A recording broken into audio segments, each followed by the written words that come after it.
News agency Reuters की एक report के मुताबिक अमेरिका ने स्ट्रेट ऑफ हॉर्मूज में तेल के जहाजों और टैंकरों को सुरक्षा देने से मना कर दिया, जबकि डोनाल्ड ट्रंप ने वहां से गुजरने वाले जहाजों को सुरक्षा देने का भरोसा दिया था। ऐलान किया था उन्होंने कि वो किसी भी सूरत में समुद्री गलियारे को बंद नहीं होने देंगे। लेकिन अचानक अमेरिका ने इस पर यू टर्न ले लिया, पलटी मार ली। स्ट्रेट ऑफ हॉर्मूज फारस की खाड़ी और ओमान की खाड़ी के बीच में है। इस समुद्री रास्ते से हर साल दुनिया का करीब 20% तेल गुजरता है, लेकिन जंग के बीच इस पर ईरान का कंट्रोल है। अमेरिका और इजराइल के हमले के बाद ईरान ने इसे बंद कर दिया। ईरान ने स्ट्रेट ऑफ हॉर्मूज पर पहरा बैठा दिया, ऐलान किया वहां से गुजरने वाले जहाजों को उसकी मिसाइलें निशाना बना सकती हैं। स्ट्रेट ऑफ हॉर्मूज बंद हुआ तो दुनिया के कई देशों में ऊर्जा संकट खड़ा हो गया। कुछ देशों में तेल को लेकर मारामारी शुरू हो गई। इस पर अमेरिकी राष्ट्रपति डोनाल्ड ट्रंप ने भरोसा दिया था कि उनकी सेना स्ट्रेट ऑफ हॉर्मूज से गुजरने वाले जहाजों की निगरानी करेगी और किसी भी जहाज का बाल भी बांका नहीं होने देगी। मतलब अमेरिका ने स्ट्रेट ऑफ हॉर्मूज से गुजरने वाले जहाजों को सुरक्षा की एक तरह से गारंटी दी थी, लेकिन दावा किया गया कि जब जहाजों को सुरक्षा देने की बारी आई तो अमेरिका अपने वादे से ही पलट गया। न्यूज एजेंसी रॉयटर्स की एक रिपोर्ट के मुताबिक अमेरिका ने स्ट्रेट ऑफ हॉर्मूज से गुजरने वाले जहाजों को सुरक्षा देने से इनकार कर दिया। रिपोर्ट में इस बात का जिक्र किया गया कि ईरान की तरफ से बढ़ते खतरे को देखते हुए अमेरिका ने अपने कदम पीछे खींच लिए। मतलब अमेरिका अपनी बात से ही मुकर गया। उसने जहाजों को सुरक्षा देने का जो भरोसा दिया था उससे वो पीछे हट गया। जबकि 2 दिन पहले ही डोनाल्ड ट्रंप ने अमेरिका के फ्लोरिडा में एक प्रेस कॉन्फ्रेंस के दौरान सुरक्षा देने की बात कही थी। उन्होंने हुंकार भरी थी कि अमेरिका तेल के जहाजों और टैंकरों को स्ट्रेट ऑफ हॉर्मूज से सुरक्षित निकालने के लिए तैयार है, ताकि दुनिया में तेल की सप्लाई बंद न हो। We continue Operation Epic Fury. We're also focused on keeping energy and oil flowing to the world. And I will not allow a terrorist regime to hold the world hostage and attempt to stop the globe's oil supply. And if Iran does anything to do that, they'll get hit at a much, much harder level. I will take out those targets that were easy and that I mentioned just before. We'll take them out so quickly, they'll never be able to recover, ever. Trump के ऐलान के बाद ऐसा लगा था कि Iran की धमकी के बाद भी स्ट्रेट ऑफ हॉर्मूज से तेल के जहाज आसानी से सुरक्षित निकल जाएंगे, क्योंकि तेल के जहाजों को सुरक्षा देने का भरोसा सुपर पावर अमेरिका ने दिया था। लेकिन स्ट्रेट ऑफ हॉर्मूज के मुहाने पर खड़े उन जहाजों को झटका तब लगा जब अमेरिका की नौसेना ने उन्हें सुरक्षित निकालने से मना कर दिया। रॉयटर्स के मुताबिक अमेरिका की नौसेना ने दलील दी कि वहां ईरान की तरफ से हमले का खतरा बहुत ज्यादा है। मतलब अगर स्ट्रेट ऑफ हॉर्मूज से किसी जहाज ने गुजरने की कोशिश की तो ईरान उस पर मिसाइल दागने से पीछे नहीं हटेगा। रॉयटर्स की रिपोर्ट में दावा किया गया कि ईरान के हमलों के डर से ही अमेरिकी नौसेना ने जहाजों को सुरक्षा देने से मना कर दिया। स्ट्रेट ऑफ हॉर्मूज एक संकरा समुद्री गलियारा है।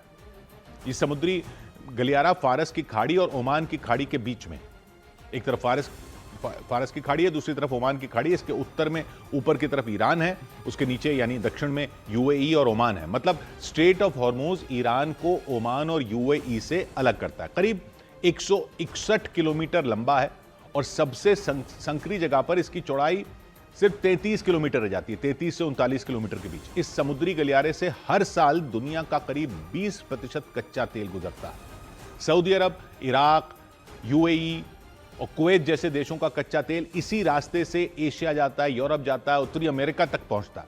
स्ट्रेट ऑफ हॉर्मूज के रास्ते ही भारत का करीब 40 से 60% कच्चा तेल आता है। इसी वजह से यह समुद्री रास्ता पूरी दुनिया के लिए बेहद अहम है। लेकिन संकट यह है कि इस समय स्ट्रेट ऑफ हॉर्मूज पर ईरान का कंट्रोल है। मतलब ईरान की निगरानी और सुरक्षा में ही वहां से जहाज और तेल टैंकर गुजर सकते हैं। उसकी मर्जी के बिना स्ट्रेट ऑफ हॉर्मूज से कोई भी जहाज नहीं निकल सकता, ऐसी स्थिति बनी हुई है। दुनिया की परेशानी तब बढ़ गई जब अमेरिका और इजराइल के हमले के बाद ईरान ने समुद्री गलियारे को बंद कर दिया। स्ट्रेट ऑफ हॉर्मूज बंद हुआ तो पूरी दुनिया में खलबली मच गई। इसे बंद करने के साथ ईरान की आईआरजीसी सेना ने धमकी दी कि अगर किसी भी देश के जहाज ने स्ट्रेट ऑफ हॉर्मूज को पार करने की कोशिश की तो ईरान की मिसाइलें उसका काम तमाम कर देंगी। पश्चिमी मीडिया के मुताबिक 1 से 10 मार्च के बीच करीब 10 तेल टैंकरों पर स्ट्रेट ऑफ हॉर्मूज में हमले की कोशिश हुई। नतीजा यह हुआ कि स्ट्रेट ऑफ हॉर्मूज से कई शिपिंग कंपनियों के जहाजों ने गुजरना बंद कर दिया, जबकि जंग शुरू होने से पहले रोजाना करीब 138 जहाज वहां से गुजरते थे। लेकिन अब यह संख्या घटकर 0 पर पहुंच गई। मतलब स्ट्रेट ऑफ हॉर्मूज से तेल के जहाजों और टैंकरों का निकलना पूरी तरह से बंद हो गया। हालांकि अमेरिका के ऊर्जा मंत्री क्रिस राइट ने सोशल मीडिया पर दावा किया कि अमेरिकी नौसेना ने एक तेल टैंकर को स्ट्रेट ऑफ हॉर्मूज में सुरक्षा दी थी, लेकिन ईरान की IRGC सेना ने उनके दावे को गलत बताया। थोड़ी देर बाद अमेरिका के ऊर्जा मंत्री की उस पोस्ट को सोशल मीडिया से हटा दिया गया। इसके बाद व्हाइट हाउस की तरफ से साफ किया गया कि अमेरिका की सेना ने स्ट्रेट ऑफ हॉर्मूज में किसी भी देश के जहाज को सुरक्षा नहीं दी। और इस सब के बीच अमेरिकी अखबार द न्यूयॉर्क टाइम्स ने दावा किया कि ईरान पर हमले से पहले ट्रंप और उनके सलाहकारों ने जंग से होने वाले नुकसान का सही आकलन नहीं किया था। मतलब जंग से अमेरिका, उसके सहयोगियों और दूसरे देशों को कितना नुकसान उठाना पड़ सकता है, इसका हिसाब किताब ठीक तरीके से नहीं लगाया गया। उस रिपोर्ट में कहा गया कि स्ट्रेट ऑफ हॉर्मूज के बंद होने से हुए नुकसान को भी अमेरिका ने कम करके आंका। और तो और दावा किया गया कि अमेरिका और इजरायल ने बिना तैयारी और जल्दबाजी में ईरान पर हमला कर दिया और उसकी वजह से पूरी दुनिया में ऊर्जा का संकट खड़ा हो गया, क्योंकि अमेरिका और इजरायल के हमले के बाद ईरान ने स्ट्रेट ऑफ हॉर्मूज बंद कर दिया। अमेरिकी अखबार द न्यूयॉर्क टाइम्स की रिपोर्ट में दावा किया गया कि अमेरिका के पास ईरान की इस रणनीति का कोई जवाब नहीं है। मतलब अमेरिका ने इसके लिए कोई तैयारी ही नहीं कर रखी थी कि अगर ईरान ने स्ट्रेट ऑफ हॉर्मूज को बंद कर दिया तो वो उसे दोबारा कैसे खुलवाएगा। दावा किया गया कि जंग से पहले डोनाल्ड ट्रंप और उनके सलाहकारों ने स्ट्रेट ऑफ हॉर्मूज पर कोई प्लान ही नहीं बनाया कि अगर इस समुद्री गलियारे को बंद कर दिया गया तो उनका अगला कदम क्या होगा। न्यूयॉर्क टाइम्स के मुताबिक ट्रंप और उनके सलाहकारों को यह लगा था कि ईरान स्ट्रेट ऑफ हॉर्मूज को बंद नहीं कर पाएगा, क्योंकि पिछले साल जून में जब ईरान पर अमेरिका और इजरायल ने हमला किया था तो उस दौरान भी यह समुद्री रास्ता खुला था। दावा किया गया कि इसी वजह से अमेरिका ने ईरान पर हमले से होने वाले असर को कम करके आंका। मतलब उन्हें लगा कि इस बार भी स्ट्रेट ऑफ हॉर्मूज बंद नहीं होगा, खुला रहेगा। न्यूयॉर्क टाइम्स के मुताबिक अमेरिका चाहता है कि किसी भी तरह स्ट्रेट ऑफ हॉर्मूज खुल जाए, लेकिन इसके लिए ट्रंप के पास कोई प्लान नहीं है। हालांकि ट्रंप बार बार ये कहते नहीं थक रहे कि ईरान में उनका मिलिट्री ऑपरेशन पूरी तरह से कामयाब चल रहा है। इधर स्ट्रेट ऑफ हॉर्मूज बंद होने से चीन पर कोई असर नहीं पड़ा, क्योंकि ईरान पहले की तरह ही चीन को तेल की सप्लाई कर रहा है। हालांकि जंग की शुरुआत में चीन को तेल की सप्लाई थोड़ी कम जरूर हुई थी, लेकिन कुछ दिन बाद ही चीन को पहले की तरह ही ईरान से तेल मिलना शुरू हो गया, ऐसे दावे किए जा रहे हैं। इसीलिए दावा किया गया कि दुनिया भर में हो रहे तेल संकट का चीन पर असर नहीं हुआ। चीन पहले भी ईरान से तेल ले रहा था और अब भी तेल ले रहा है। पहले ईरान पर प्रतिबंध लगे थे तब भी तेल ले रहा था। हैरानी की बात यह है कि ईरान उसी रास्ते से चीन को तेल की सप्लाई कर रहा है जिसे पूरी दुनिया के लिए बंद कर रखा है, यानी स्ट्रेट ऑफ हॉर्मूज के रास्ते से। जानकारी के मुताबिक चीन ईरान से भेजे जाने वाले कुल तेल का 80% खरीदता है, यानी ईरान से सबसे ज्यादा तेल चीन ही खरीदता है। और दावा किया गया कि जंग के बीच भी चीन ईरान के तेल का सबसे बड़ा खरीदार बना हुआ है। उसे ईरान से पहले की तरह ही तेल मिल रहा है। अमेरिका, ईरान और इजरायल के बीच जंग शुरू होने के कुछ दिन बाद ईरान ने दुनिया भर के लिए स्ट्रेट ऑफ हॉर्मूज बंद कर दिया था।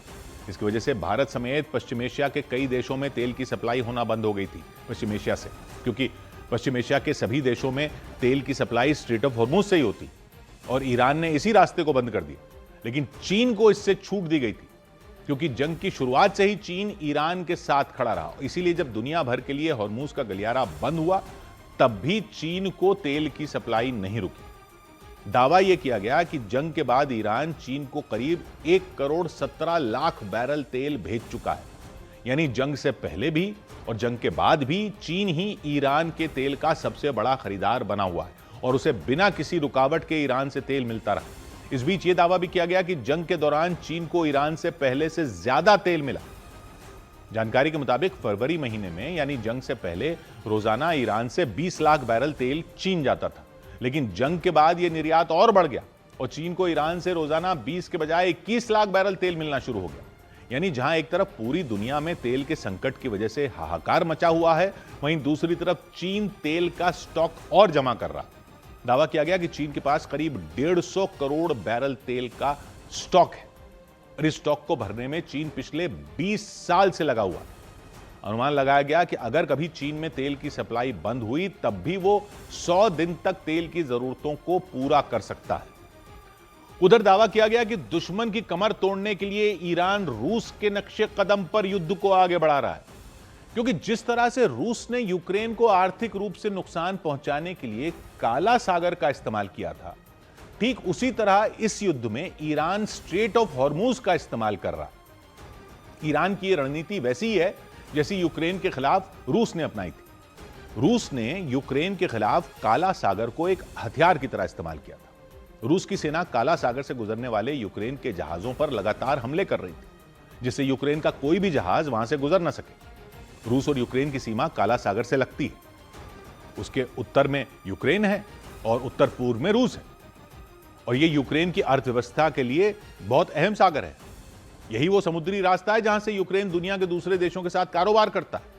अपने यहां पैदा होने वाले अनाज को दूसरे देशों तक वो इसी काला सागर से पहुंचाता है। इसी वजह से यूक्रेन को आर्थिक रूप से चोट पहुंचाने के लिए रूस ने वहां से गुजरने वाले यूक्रेन के जहाजों पर हमला किया था, जिसकी वजह से यूक्रेन की अर्थव्यवस्था को काफी नुकसान पहुंचा। अमेरिका और इजराइल के खिलाफ युद्ध में ईरान रूस के उसी ब्लूप्रिंट का इस्तेमाल कर रहा। स्ट्रेट और हॉर्मूज को बंद कर ईरान पूरी दुनिया में तेल और गैस की सप्लाई को रोकना चाहता है, जिससे कि वो इस युद्ध में अपना दबदबा साबित कर सके।